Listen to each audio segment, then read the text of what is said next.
નખત્રાણા તાલુકાના લક્ષ્મી પર નેત્રાના જંગલ વિસ્તારમાં ઈંડા સાથે નાનું દશરથિયું પક્ષી જોવા મળ્યું છે. વનરક્ષક ધીરજભાઈ વાઘેલાએ જણાવ્યું હતું કે સામાન્ય રીતે રાત્રિના સમયે જોવા મળી જતું પક્ષી, જેને આપણે લોકલ ભાષામાં છાપુ તરીકે ઓળખતા હોઈએ છીએ. રાત્રે અમે રસ્તા ઉપર ગાડી લઈને નીકળીએ ત્યારે ઝડપથી ગાડી બાજુમાં પહોંચ્યું એટલે ઝડપથી ઉડતું હોય છે, જે દિવસ દરમિયાન પથ્થરવાળા જંગલ વિસ્તાર અથવા ઝાડ ઉપર બેસીને આરામ કરતું હોય છે, પણ રાત્રિના અંધારું થાય એટલે તે ખોરાક માટે આવે છે. હવામાં જ ઉડતા મચ્છર, માખીઓ તેમજ નાના મોટા જીવજંતુઓને ખાઈને પોતાનું પેટ ભરે છે.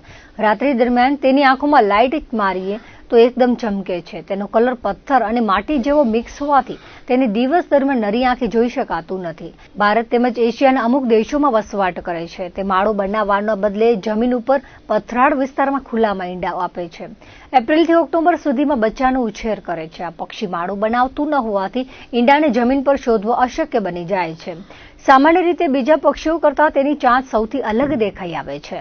ઉડતી વખતે તેના પાંખમાંથી બિલકુલ અવાજ આવતો નથી અને રાત્રિના સમયે એકદમ શાંત ઉડતું હોય છે.